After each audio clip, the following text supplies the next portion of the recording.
Amém? Nós hoje estamos na quinta semana da campanha 12 Portas. Hoje nós vamos falar sobre a quinta porta, a porta da cidade de Uz.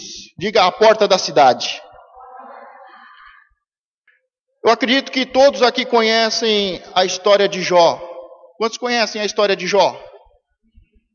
A história de Jó, além de ele ser um texto bíblico, um texto sagrado que está nas Sagradas Escrituras, a história de Jó é uma das maiores e mais compridas histórias, parábolas contadas. É uma história, se não é a mais conhecida em todo o mundo, está entre a história mais conhecida. Tanto é que o seu nome virou ditado popular e todo mundo sabe que nós devemos ter paciência. Quando nós estamos muito afobados, geralmente as pessoas mais de idade, ela nos orienta assim, calma, paciência de Jó. Ou então uma pessoa muito tranquila, a gente chega e fala assim, eu não acredito que você é tão calmo, tão tranquilo, você tem paciência de Jó. Não é assim que nós costumamos falar? Ou as pessoas mais de idade? Não é assim? Então o livro de Jó é uma grande história. Na verdade é uma história, é uma parábola. Está na palavra de Deus, está nas Sagradas Escrituras. É uma história muito conhecida. Está entre as histórias mais conhecidas de toda a humanidade. É uma das histórias mais antigas que tem. E nós vamos falar um pouco sobre Jó hoje. Vamos ver o que a palavra de Deus quer nos ensinar sobre a vida de Jó. O que começa falando sobre Jó é descrevendo quem era Jó. Nós sabemos pelo ditado popular que Jó era muito paciente. Mas o texto começa em Jó, capítulo 1, versículo 1, dizendo: havia um homem na terra de Uz, cujo nome era Jó. E era este homem íntegro, diga íntegro, reto e temente a Deus, e desviava-se do mal. Não é uma boa descrição de uma pessoa? Imagine o momento em que as pessoas nos descrevem e nos reconhecem como um homem íntegro, ou uma mulher íntegra, reto, temente a Deus e que se desvia do mal. Então o livro de Jó começa falando quem ele é e quais são as características de Jó. Aqui não fala que Jó era um homem mais ou menos. Aqui não fala que Jó ia na igreja de vez em quando, que Jó às vezes fazia o bem, que às vezes fazia caridade aos necessitados, que quando não tinha o que fazer, ele ajudava o estrangeiro, a viúva e o órfão. Pelo contrário, deixa bem claro, o texto começa dizendo que Jó, ele mora na terra de Uz, e ele é um homem íntegro, reto, temente a Deus e desvia-se do mal. Esta deve ser o nosso propósito, isso deve ser o nosso propósito.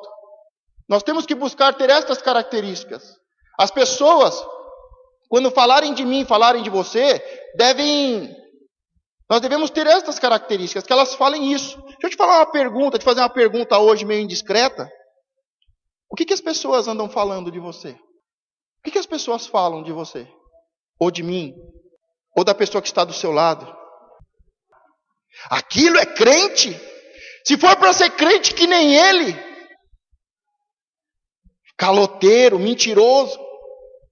Tem pessoas que são descritas desse jeito, não é? O que as pessoas falam de você, fora a sua mãe? O que seus amigos falam de você? O que os seus inimigos falam de você? Porque quando nós vemos na Bíblia, quando uma pessoa é ruim, Deus fala que aquela pessoa é ruim. Quando a pessoa é boa, Deus fala que é boa. Quando é mais ou menos, ele fala que é mais ou menos. Davi é um homem segundo o coração de Deus. E Deus não esconde o pecado de Davi. pessoas falam de você? Eu acho muito interessante, porque quando vai se fazer uma biografia, contar a história de alguém, se a pessoa que vai falar e é amigo, ela vai falar só as coisas boas. Se é um inimigo, ele vai falar só as coisas ruins. Mas na Bíblia, nós temos a história completa. De cada personagem, de cada patriarca, de cada líder, de cada rei, de cada fase da história, Deus nos fala sobre as coisas boas, as coisas ruins, as coisas mais ou menos, fala de onde nós caímos, de onde nós temos que nos levantar. E aqui começa o texto falando as características de Jó. Jó é um homem bom.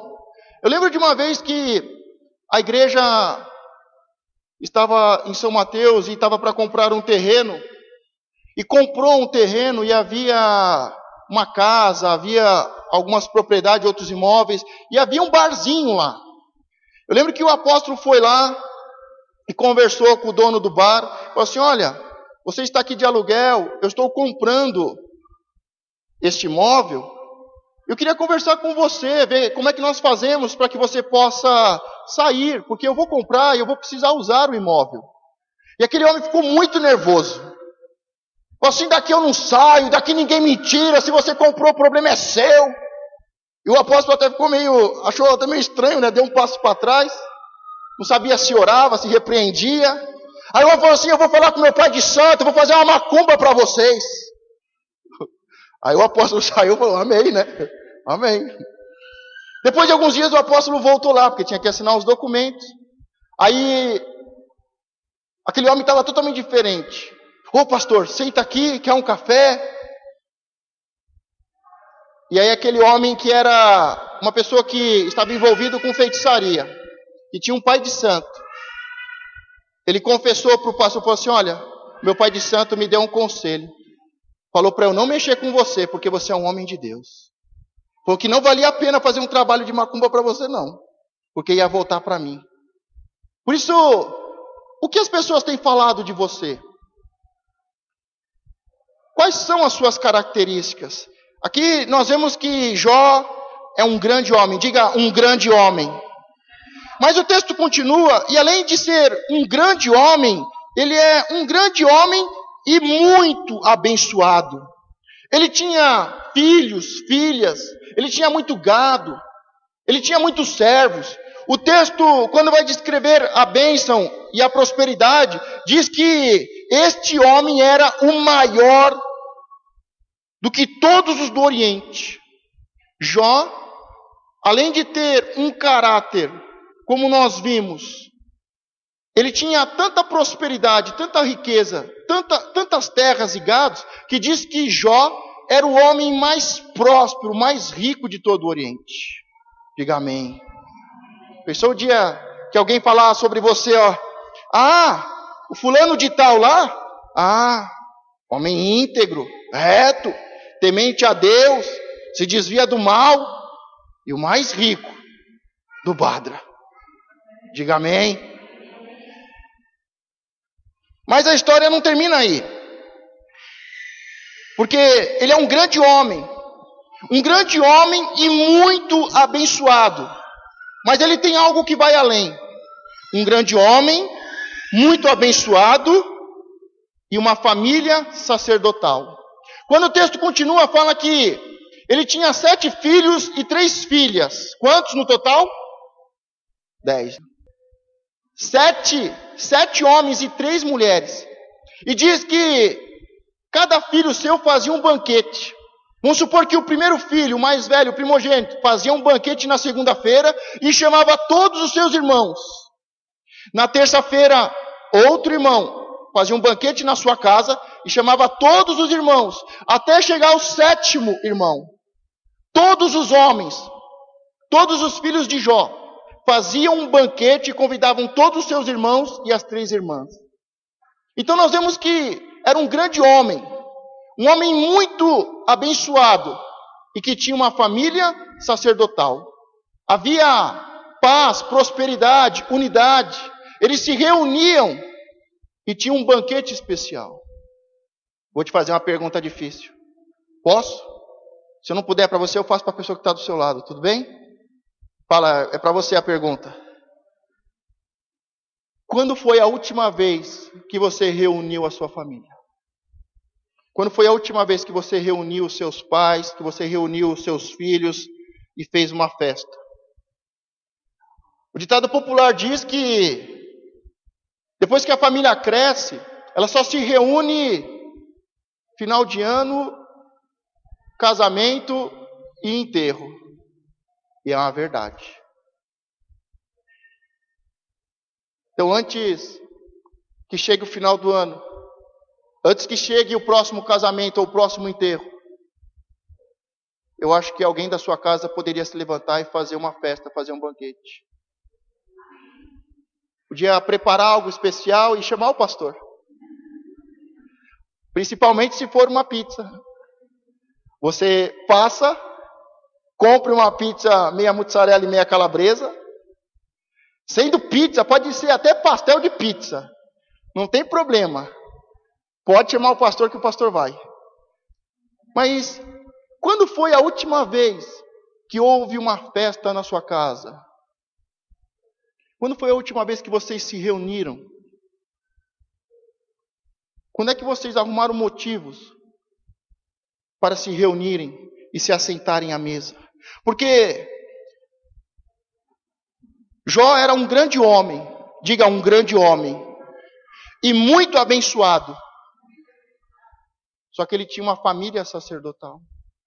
E isso vai contra tudo que nós pensamos, porque a maioria pensa, eu tenho que deixar a minha família para trabalhar. Eu não tenho tempo para minha família, eu tenho que trabalhar. A Bíblia diz que há tempo para tudo. Há tempo para trabalhar, há tempo para descansar, há tempo para jejuar, há tempo para comer, há tempo para chorar e há tempo para festa. Diga, nós estamos no tempo da festa. Amém. Só que tudo ia bem. Só que como em toda a história, de repente, sem mais, sem menos, acontece uma desgraça. Toda história boa termina bem. Mas no meio, até para o super-homem, tem criptonita. Tem surpresas. Não importa qual seja a sua força. Não importa qual seja a força do seu caráter. O tanto de bênção e de riquezas que você tem. E o quanto a sua família está bem. Em toda a história boa. Em toda a história ruim. Em todo romance.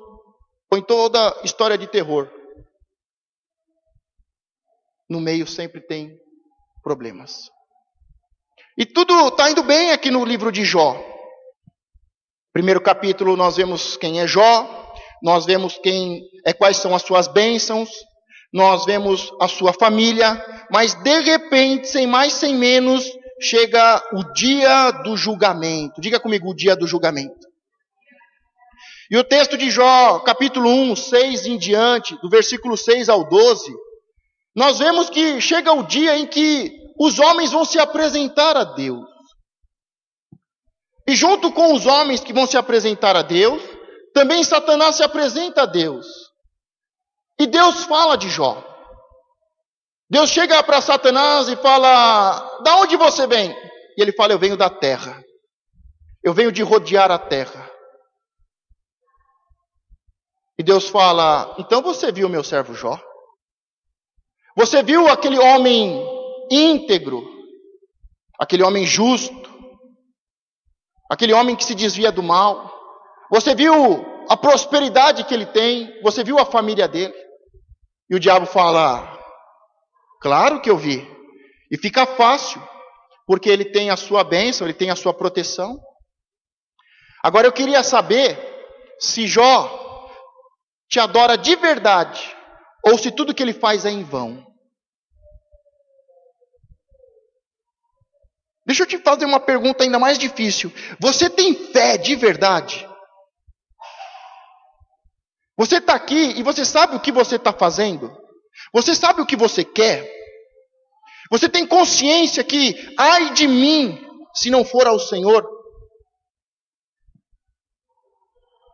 Porque um dia os homens se apresentam a Deus, Satanás se apresenta e o diabo fala: tudo na vida de Jó é uma farsa. Porque ele não te ama de verdade. Tudo que ele faz é em vão. Mas como nós vimos, Jó é um grande homem, um homem muito abençoado e tem uma família sacerdotal. E depois que os seus filhos cumprem um ciclo de festas, o próprio Jó se levantava de madrugada, levantava um altar para cada um deles, sacrificava e dizia: Senhor, esta oferta, este sacrifício, é pelos meus filhos. Caso eles tenham pecado no seu coração, Senhor, perdoa os meus filhos. E ele fazia os seus altares, adorava ao Senhor, queimava o seu sacrifício. E a principal preocupação de Jó era: se os meus filhos pecaram em seus corações, perdoa. Só que depois que tem o julgamento, Deus fala: então tudo bem. Eu confio em Jó. Eu confio nos meus filhos. Deus pode confiar em você? Deus pode confiar em você? Você vai ter paciência de Jó? Você vai vencer todas as dificuldades? Porque Deus fala: não, ele é um grande homem, é um homem muito próspero e tem uma família sacerdotal, e eu confio nele. E o diabo fala: não, é tudo uma farsa, é tudo religiosidade. E Deus fala: então vamos fazer o seguinte, eu vou te dar permissão para que você toque em tudo, menos na vida dele. E aí começa a desgraça. O seu gado é saqueado, é roubado, a sua plantação é destruída, os seus filhos morrem, só a mulher sobreviveu.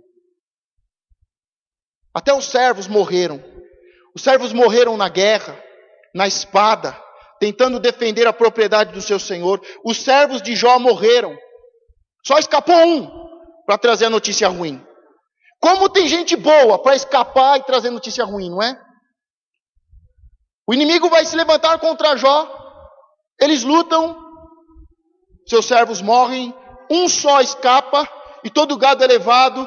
Em seguida vem uma praga, vem uma destruição sobre a sua lavoura. A casa em que os seus filhos estavam reunidos cai, todos os seus filhos morrem e só fica Jó e a sua esposa. Só Jó e a sua esposa. Sem filhos, sem nada. Ele deixa de ser um grande homem. Tudo que ele tinha, toda a sua bênção e as suas propriedades e a sua riqueza, se perdeu em um único dia. Enterrou seus filhos.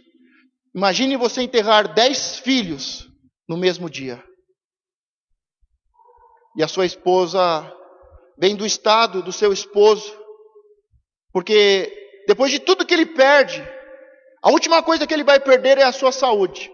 Ele fica doente, ele fica com uma doença sobre a pele, uma espécie de câncer sobre a pele, uma lepra, não sei bem, mas é uma doença terrível, que diz que ele coçava as suas feridas com um caco de telha.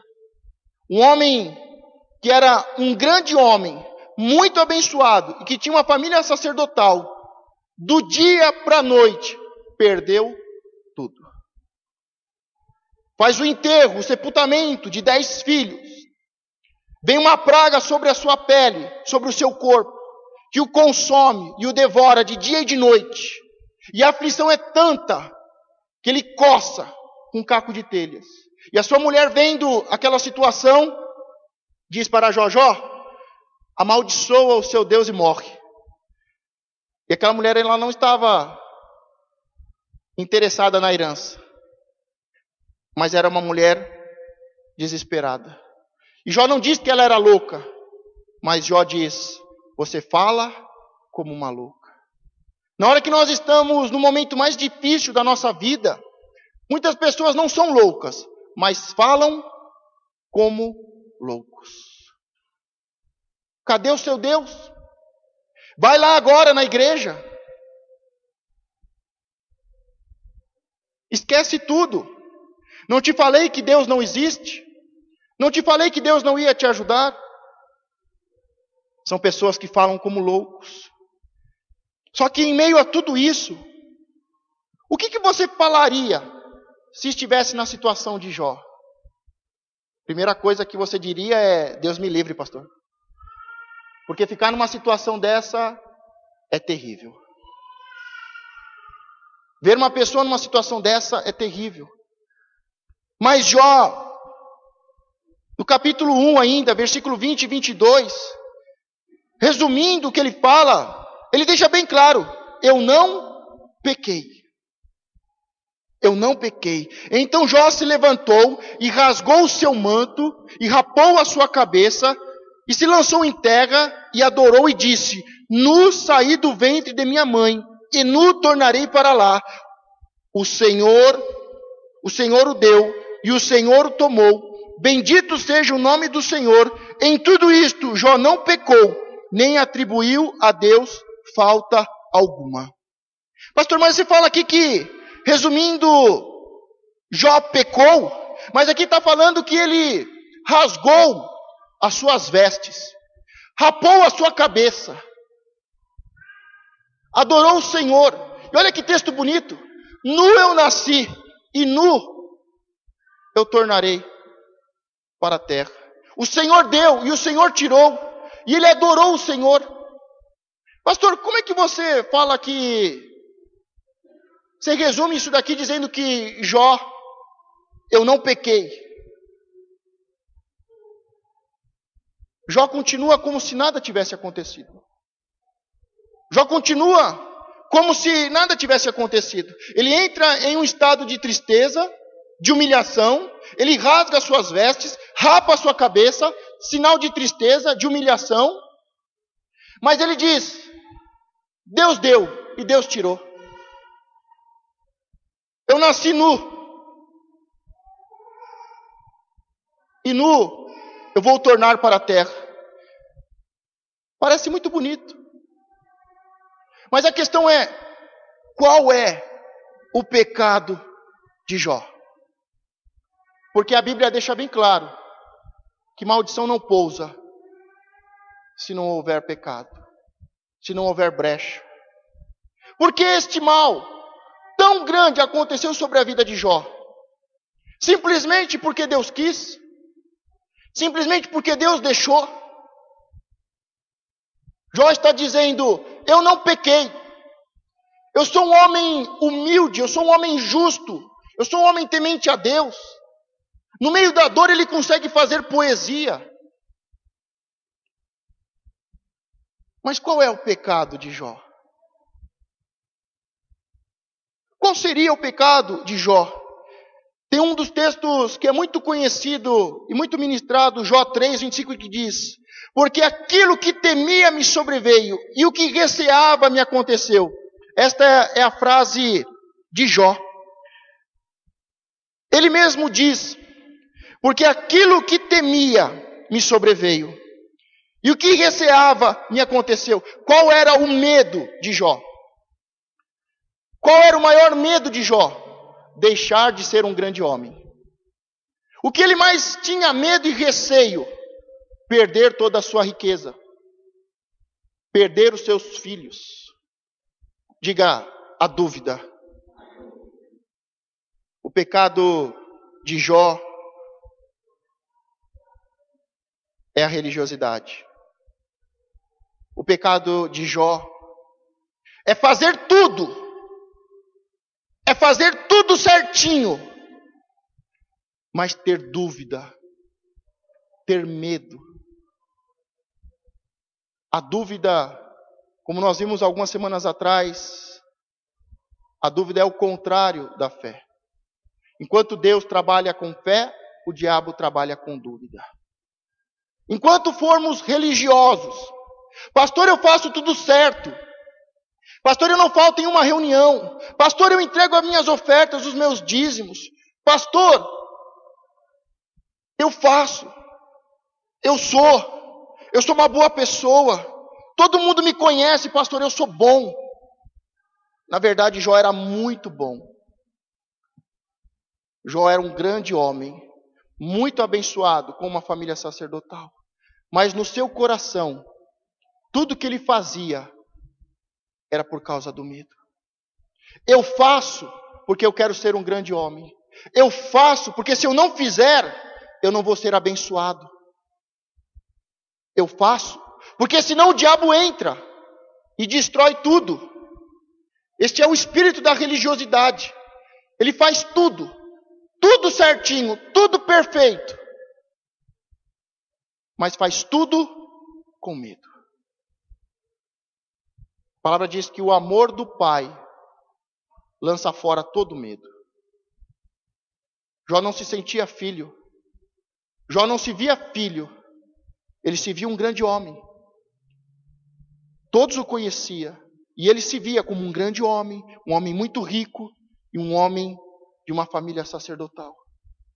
Mas ele não se via como um filho de Deus. Você pode ser o que for. Você pode ser um grande homem, uma grande mulher. Você pode ser um grande professor, um grande advogado, um grande prefeito. Mas de nada vai valer se você não for filho de Deus. E Jó, ele tem um problema. Porque senão o diabo não ia entrar. Agora, quando nós vamos falar de Jó, da paciência de Jó, eu separei um texto em Eclesiastes 7 que fala sobre as vantagens do sofrimento. Diga as vantagens do sofrimento. Da paciência e da moderação. Diga mais forte, as vantagens. Diga de novo, as vantagens do sofrimento, da paciência e da moderação. Eu gostaria que você se colocasse de pé enquanto eu leio esse texto. Eclesiastes 7, capítulo 7, do versículo 7 ao 10. E depois vou ler do capítulo 7, do versículo 15 ao 20. É um pouquinho depois, Jó, Salmos, Provérbios, Eclesiastes. As vantagens do sofrimento, da paciência e da moderação. Eclesiastes 7, do 7 ao 10. Preste muita atenção, eu vou ler com muita calma. Verdadeiramente, que a opressão faria endoidecer até o sábio, e o suborno corrompe o coração. Melhor é o fim das coisas do que o princípio delas. Diga, melhor é o fim do que o princípio. Amém. Melhor é o paciente de espírito do que o altivo de espírito. Não te apresses no teu espírito a irar-te, porque a ira repousa no íntimo dos tolos. Nunca digas, fala comigo, nunca digas, porque foram os dias passados melhores do que estes. Porque não convém da sabedoria, não provém da sabedoria esta pergunta. Eclesiastes 7, versículo 15 ao 20. Tudo isto vi nos dias da minha vaidade, a justo que perece na justiça, e a ímpio que prolonga os seus dias na sua maldade. Não sejas demasiadamente justo. Diga comigo, não sejas demasiadamente justo, nem demasiadamente sábio, porque te destruirias a ti mesmo. Não sejas demasiadamente ímpio, nem seja louco, porque morrerias fora de teu tempo. Bom é que retenhas isto, e também daquilo não retires a tua mão. Diga que não retires a tua mão. Porque quem teme a Deus escapa de tudo isso. A sabedoria fortalece ao sábio, mais do que 10 poderosos que há na cidade. Na verdade, que não há homem justo sobre a terra que não faça o bem e nunca peque. Diga, na verdade, que não há homem justo sobre a terra que faça o bem e nunca peque. Podeis tomar assento.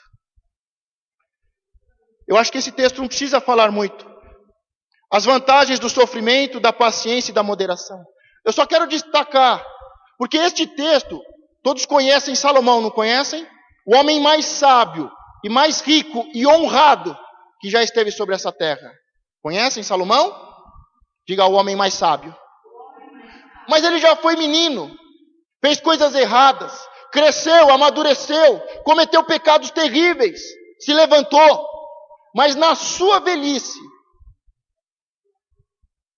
no melhor da sua sabedoria, na sua velhice, ele escreve o livro de Eclesiastes. E ele escreve esse texto de Eclesiastes, e esse que nós lemos, e ele fala que não seja demasiadamente justo.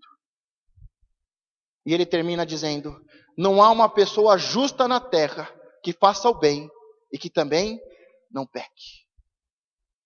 Diga, todos nós pecamos. Inclusive Jó. Inclusive eu. Inclusive você. Todos nós pecamos. A descrição de Jó é de um grande homem. De um grande homem muito próspero. De um grande homem muito próspero e com uma família sacerdotal. Mas no dia do julgamento, Deus fala sobre ele. E fala que ele é um grande homem. Mas o diabo encontra uma brecha. E é por esta brecha que o diabo entra. Por causa daquilo que é vão. Das orações vãs. Daquilo que nós fazemos por repetições. Por mecânico. Eu venho à igreja porque é dia de ir à igreja. Eu não vou à igreja porque eu estou loucamente apaixonado por Deus. Eu não vou à casa do Senhor dizendo: é melhor estar na casa do Senhor do que em outros 1000 lugares. Porque quando aparece um churrasco ou uma pizza no horário da reunião, é melhor eu estar comendo pizza. Tem que ter muita força para deixar uma pizza para vir à igreja. Mas a gente fala: eu não tenho nada de errado. Eu faço tudo certinho. Eu não falto em nenhuma reunião. Faltar em uma reunião não vai ter problema. Ou então, eu deixo a pizza, mas eu venho para a igreja, e eu estou na igreja pensando em pizza. Resumindo, eu só penso em pizza. E é o que está acontecendo com Jó. Jó é um grande homem, não é? Jó é um grande homem, um homem muito abençoado, tem uma família abençoada, sacerdotal. Ele faz tudo certinho, como manda a lei, mas o seu coração não é íntegro. O seu coração tem um buraco, tem uma brecha. Ele está fazendo as coisas por fazer. Agora, deixa eu te fazer uma pergunta. Se imagine no lugar de Jó. Aí é fácil, né? Casona, mansão, muitos servos, muito gado, muita terra, muita plantação, uma família abençoada. Se imagine no lugar de Jó. Agora, se imagine que você perdeu tudo. O que você ia lamentar? O que você ia mais sentir falta? Vamos supor que você está lá. A Bíblia descreve Jó largado no chão, com a roupa, com as vestes rasgadas, com a cabeça rapada, cheio de pó, de cinzas. Doente, cansado, humilhado, sem comer. Perdeu tudo. Quando você, não sei se você já esteve na pior. Mas o que você acha que Jó está sentindo falta? Porque no texto de Jó, capítulo 29, vai falar sobre a lamentação de Jó. Lembrando-se do seu sofrimento. Jó está se lamentando. Está lembrando-se do seu primeiro estado. Jó, ele está se lamentando. A lamentação de Jó. Lembrando-se do seu primeiro estado. Então imagine Jó, lá no chão, caído, com as vestes rasgadas, com a cabeça raspada, com o corpo cheio de ferida, cheio de pó. Ele está se lamentando e lembrando do tempo que ele era um grande homem. O que você acha que Jó está sentindo falta? O que você sentiria falta? Eu acredito que todos sentiriam falta daqueles que morreram. Independente da sua situação, você sentiria falta daquelas pessoas que morreram. E a mesma coisa Jó. Jó, ele está se lamentando e lembrando do passado. E a primeira coisa que ele lembra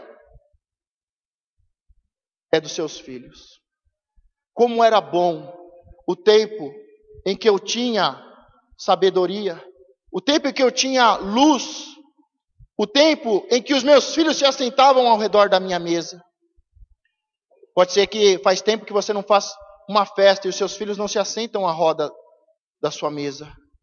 E Jó está num momento muito difícil. E ele está se lembrando dos dias em que eles se assentavam à mesa junto com os seus filhos para comer pizza. As pessoas, quando estão no final da vida, o que elas lembram é das pessoas, dos filhos que não vêm há quantos anos. Ninguém que está à beira da morte fala: olha, por favor, traz a minha Mercedes, traz o meu helicóptero.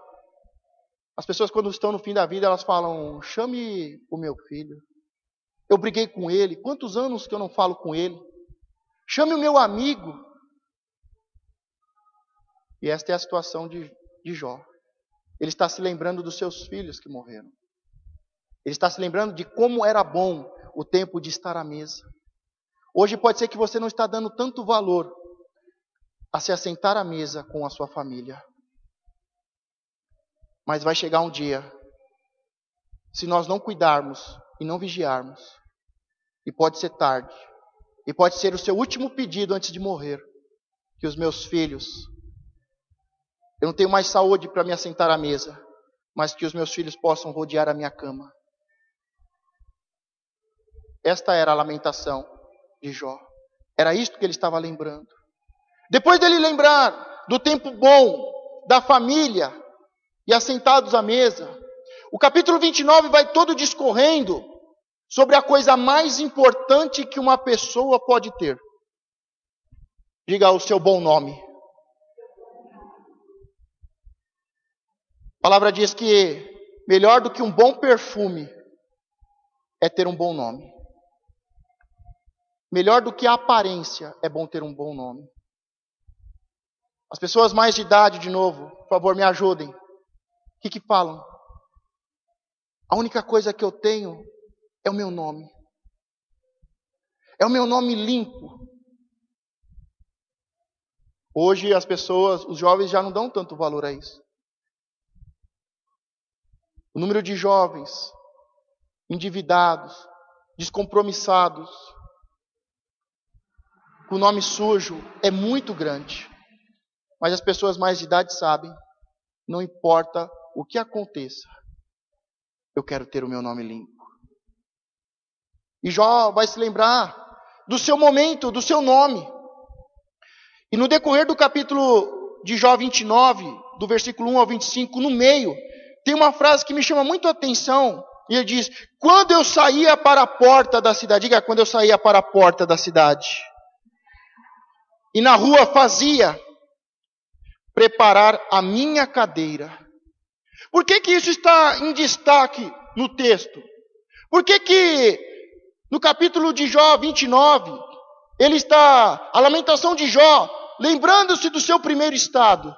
E ele fala: quando eu saía para a porta da cidade, e na rua fazia preparar a minha cadeira. Porque toda a cidade, o local mais importante era a entrada, a porta da cidade. Na porta da cidade ficavam os homens mais sábios, ficavam os sacerdotes, os conselheiros.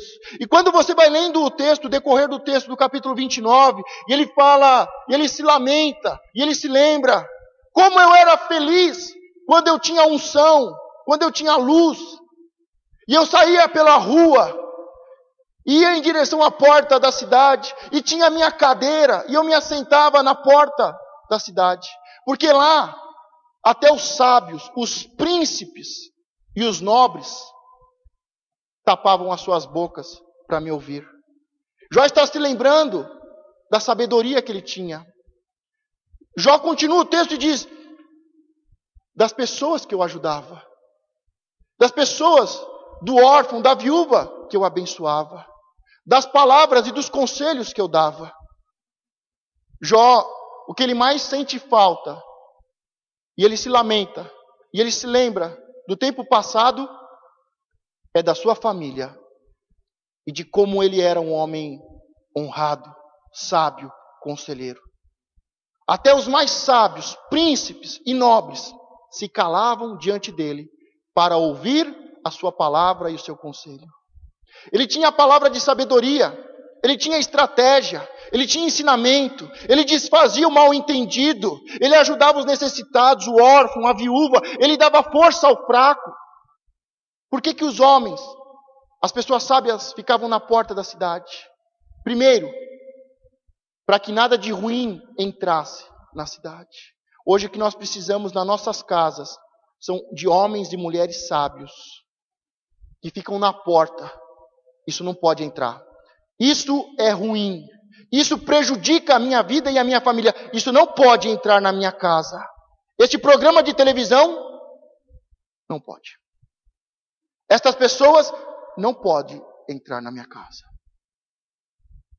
Que Deus possa levantar cada um de nós com luz e unção, com sabedoria. Que possamos ser homens de autoridade, mulheres de autoridade, que ficam na porta das casas, que ficam na porta da igreja, da comunidade, dizendo: o que é ruim não pode entrar. O que é bom pode entrar. E também na porta, para não deixar nada de bom sair. Diga, aquele que fica na porta é um guardião. Nós precisamos estar na porta, atentos, como sentinelas, guardiões. Os principais abusos de crianças acontecem dentro das casas, porque não tem um guardião, não tem um sentinela.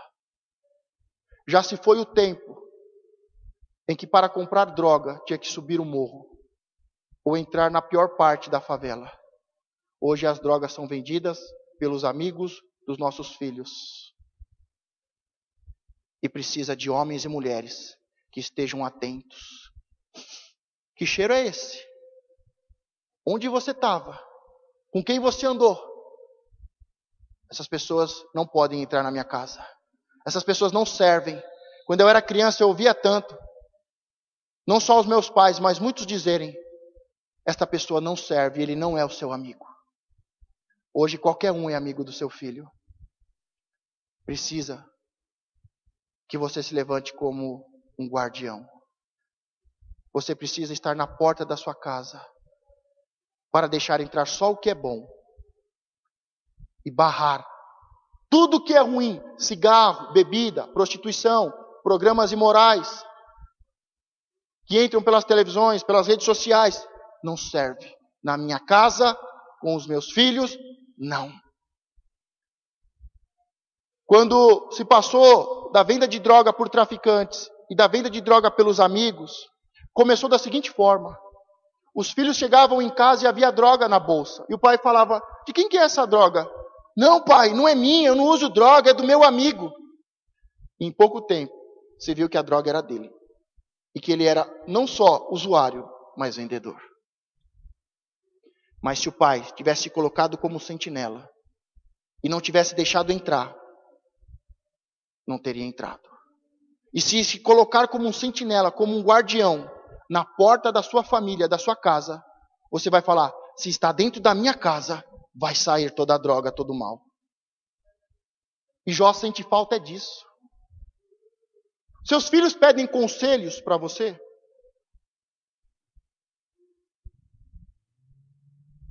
Porque pai bom, mãe boa, educa os filhos. O que eu mais vejo e me dá nojo, pessoas que não são filhos, que não são pai dos seus filhos, mas são pais de outros filhos.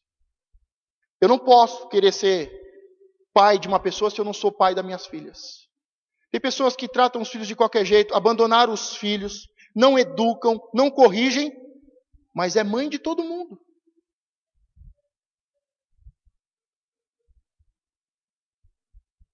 Seja um guardião da sua casa.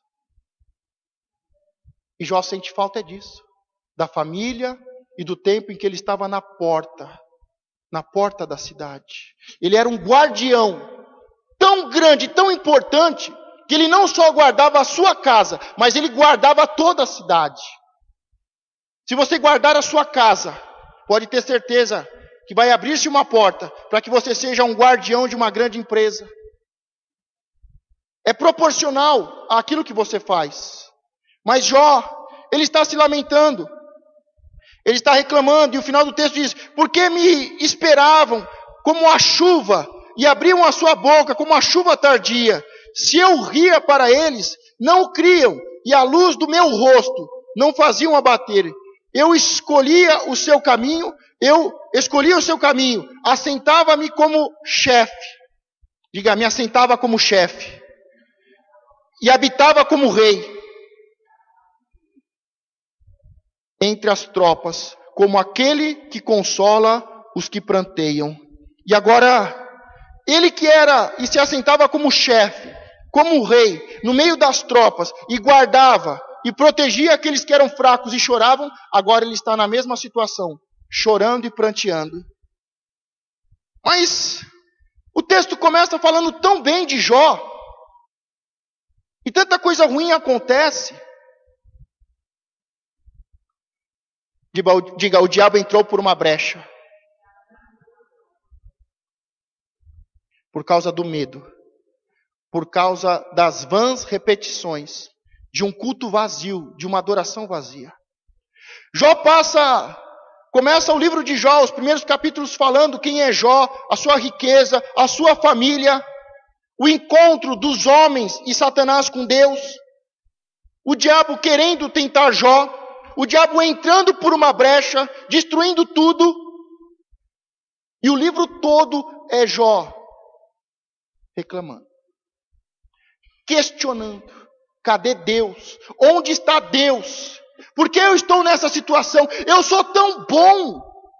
Eu sou tão perfeito. Eu sou tão justo. Eu não fiz nada de errado. Por que isso me acontece? Estas são as frases do religioso que frequenta a igreja, que aparentemente faz tudo certo, que não falta, que é ofertante, que é dizimista, e está com tudo destruído. E ele reclama: Deus, cadê você? Deus, o que eu fiz? Por que você não me responde? Por que eu estou nessa situação? Cadê Deus? Deus, eu sou muito justo. Eu não pequei, Deus. Jó faz mais de 80 perguntas para Deus. Mas chega um momento em que Deus fala: agora sou eu que vou falar com você, Jó. Pode ser que você esteja há tanto tempo vindo à igreja e falando: Deus, isso. Deus, aquilo. Deus, por que isso? Deus, por que o Senhor não responde? Deus, faz aquilo. Mas Deus chega para Jó e fala: agora sou eu que vou falar com você.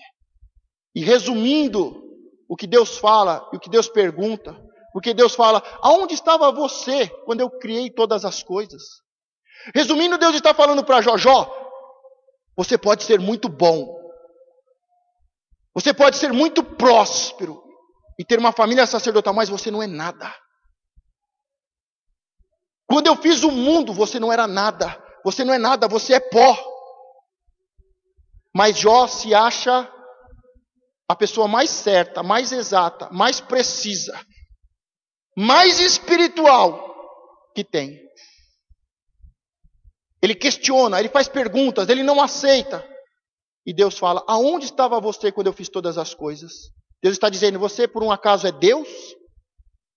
Por um acaso você é eterno? Você estava quando eu fiz os céus e a terra? Você não é nada, Jó. Mas Jó se achava tudo. O problema do religioso é que ele se acha o máximo. A igreja não funciona sem ele. Deus não é Deus sem ele. Todo mundo precisa de mim. Eu sou bom, eu sou melhor. Você não vê os meus altares? Você não vê que eu fiz o sacrifício? Mas tudo é exterior. Mas dentro do coração tem medo. Mas chega no final do livro, no livro de 42, do capítulo 42, Jó começa a se arrepender. Então respondeu Jó ao Senhor dizendo: bem sei eu que tu podes e que nenhum dos teus propósitos pode ser impedidos. Jó começa a reconhecer Deus como todo-poderoso. Quem é este que sem conhecimento encobre o conselho? Está falando dele. Por isso relatei o que não entendia, coisas que para mim eram inescrutáveis e que eu não entendia. Escuta-me, pois, e eu falarei, e te perguntarei, e tu me ensinarás. Ele achava que ele era a pessoa mais sábia do mundo. Mas aqui ele fala: Senhor, agora eu que vou perguntar e o Senhor vai me ensinar. Eu não estou mais perguntando para te questionar ou para te confrontar. Eu estou te perguntando a partir de agora porque eu preciso aprender. Quantos precisam aprender? Fora o pastor. Eu preciso aprender muito. Tem mais alguém que precisa aprender? Amém. Com o ouvido dos meus ouvidos ouvi, mas agora te veem os meus olhos. Tem muita pessoa que só está ouvindo, mas os olhos precisam ser abertos. Ele começa a se arrepender, ele reconhece quem é Deus, ele reconhece quem ele é, ele vê e reconhece Deus como todo-poderoso, e ele como um ignorante, e que a partir de agora ele vai perguntar para Deus, e ele está aberto para aprender. Um religioso nunca precisa aprender nada, ele já sabe tudo. E o texto continua em 42, 6 e 7. Agora entra o verdadeiro arrependimento. Por isso me abomino e me arrependo no pó e na cinza. Sucedeu que, acabando o Senhor de falar a Jó, aquelas palavras, o Senhor disse a Eleazar, o temanita: a minha ira se acendeu contra ti, contra os teus 2 amigos, porque não falasses de mim o que era reto, como o meu servo Jó. Quando entra nesse texto, nós vemos que o texto começa falando que ele rasgou as suas vestes, não é isso? Lembram do ano que foi o ano do perdão, que o apóstolo colocou o ano do perdão, e ele colocou um sacerdote rasgando as suas vestes? E embaixo está escrito: sacerdotes, não rasgue as suas vestes, rasgue o seu coração. Jó era o sacerdote bom, grande, abençoado, com uma família sacerdotal, mas era tudo em vão. Era tudo religiosidade. Porque se não tem fé, tem medo. Aonde tem fé, Deus é adorado, Deus é exaltado. Aonde tem dúvida, o diabo é adorado. E quando algo terrível acontece, ele cumpre o protocolo, ele rasga as suas vestes, se faz de coitado, ele chora, raspa a cabeça. Por que, Deus? Por quê? Mas agora, quando não é só de ouvir, mas os olhos se abrem, o entendimento, ele tem entendimento, ele vê quem é Deus, o Todo-Poderoso, e que ele não é nada. Aí começa o arrependimento. Aí começa a rasgar não as vestes, a aparência, mas começa a rasgar o coração. E há uma transformação.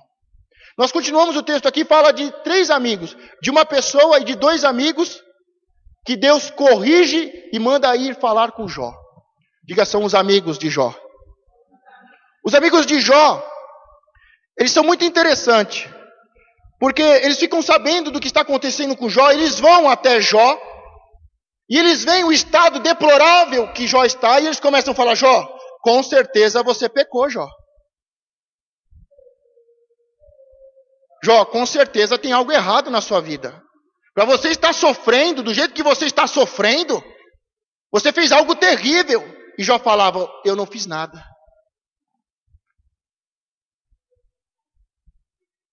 E os 3 amigos ficaram tentando aconselhar e acusando Jó. Eu tenho para mim, não sei se vai servir para você, mas o tempo de falar é antes das coisas acontecerem. A pior palavra que tem é: eu não te disse, Jó? Antes é tempo de ensinar. Antes é tempo de corrigir. Antes é tempo de confrontar. Mas depois que a casa cai, a melhor coisa que nós temos a fazer é ficar em silêncio. Não tem o que falar. Deixa a pessoa, deixa Deus agir. Tem pessoas que, às vezes o pastor está falando há um mês, há meses, há um ano: toma cuidado, o diabo está rodando, o diabo está se andando, o diabo vai te destruir, o diabo, toma cuidado, presta atenção, toma cuidado. Depois que o diabo entra, o pastor não fala mais nada. Porque eu não quero ser um amigo de Jó, que no momento difícil fica falando: eu não te avisei? Eu vou te ensinar antes. Eu vou te doutrinar antes. Eu vou te corrigir antes. Quando a casa cair, a única coisa que tem é uma mão para te estender e o Espírito Santo para te convencer do pecado. Nenhum amigo vai te convencer do pecado. É o Espírito Santo. E quando Jó começa a se arrepender, Deus corrige os amigos. Tem muito amigo nosso que precisa ser corrigido. Tem muito amigo nosso que o Espírito está convencendo do pecado. Olha, o que você falou dessa pessoa é mentira. O que você falou dessa pessoa não procede, não vem de mim. O que você está falando é mentira, são calúnias. Você trata de se levantar e ir lá falar com Jó e pedir perdão. Foi o que Deus falou. Quando Jó se arrependeu do seu pecado, Deus corrige os amigos de Jó. E eles vão ter um encontro com Jó. E quando eles chegam, Jó está levantando um novo altar a Deus. Agora, não é o medo de perder o que tinha, porque ele já não tinha mais nada. Ele não tinha mais nada, inclusive ele tirou o medo do coração. E ele não estava mais adorando a Deus por causa do medo ou fazendo uma barganha. Senhor, eu vou te adorar para que os meus filhos não se percam. Não, eu vou te adorar porque eu te adoro. Ele levanta um altar, os seus amigos se aproximam e adoram junto com ele. E a palavra diz que Deus restaurou tudo em dobro que ele tinha. Se você perdeu algo, porque o diabo entrou em uma área da sua vida, Deus quer te restituir em dobro. Deus quer te restituir em dobro. Mas para isso, por mais bom que nós somos, por mais prósperos que nós somos, nós temos que entender como é que funcionam as coisas espirituais. Você é bom, mas nós nunca vamos superar Deus. As coisas que nós temos que valorizar é a nossa família, é o nosso nome, e não viver uma vida religiosa. Temos que ter o prazer de se assentarmos à porta da nossa casa e cuidarmos da nossa casa, para que nenhum mal entre e nenhum mal fique dentro da nossa casa, mas seja lançado para fora. A palavra diz que quando Jó levantou o altar e os seus amigos vieram adorar com ele, diz que ele prosperou, não foi isso? Não foi? Pode ser que você fez o voto este mês falando: eu vou entregar o meu voto porque Deus vai me prosperar. É óbvio. Mas se isso não estiver no seu coração, e se no seu coração estiver a adoração e não uma troca, porque nunca na Bíblia falou que Jó levantou o altar e Deus o restituiu em dobro. A palavra diz que quando Jó orou pelos seus amigos da onça, diga, pelos seus inimigos, Deus o abençoou e o restituiu em dobro. Sabe quando é que Deus restitui a nossa vida? Quando nós oramos pelos nossos inimigos. Por aqueles amigos falsos que se aproveitam do momento difícil, do momento de fragilidade, do momento de prova, do momento de ataque do inimigo, que eles se aproveitam para vir e falar besteira e sair falando besteira para todo mundo.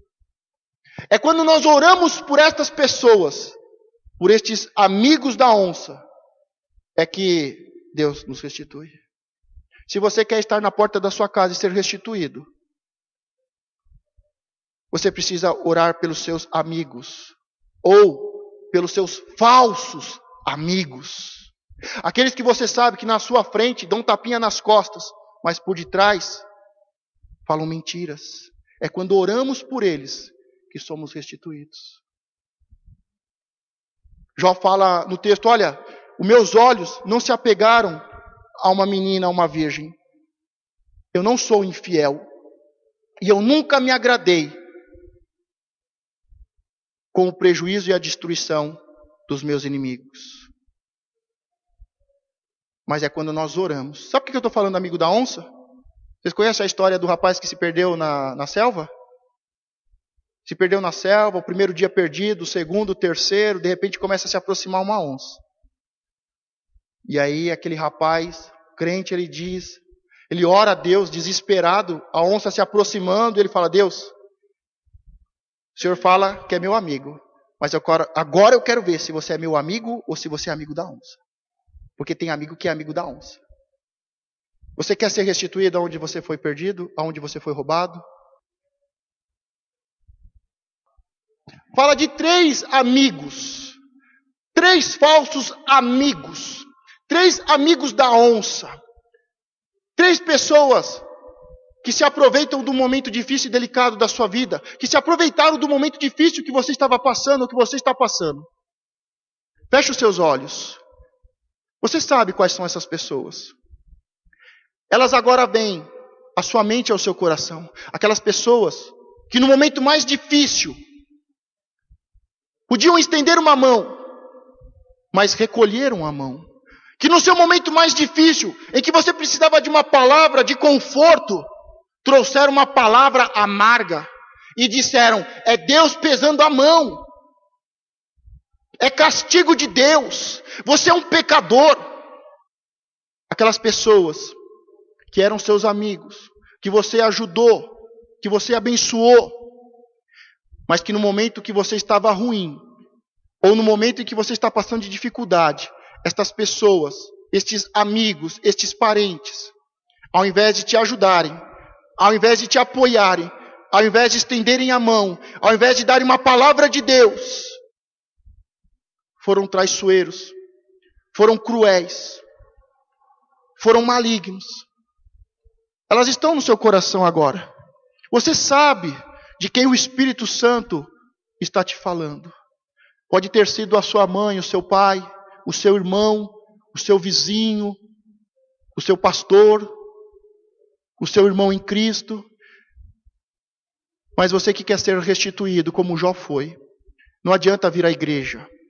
Não adianta levantar altar. Não adianta fazer sacrifício.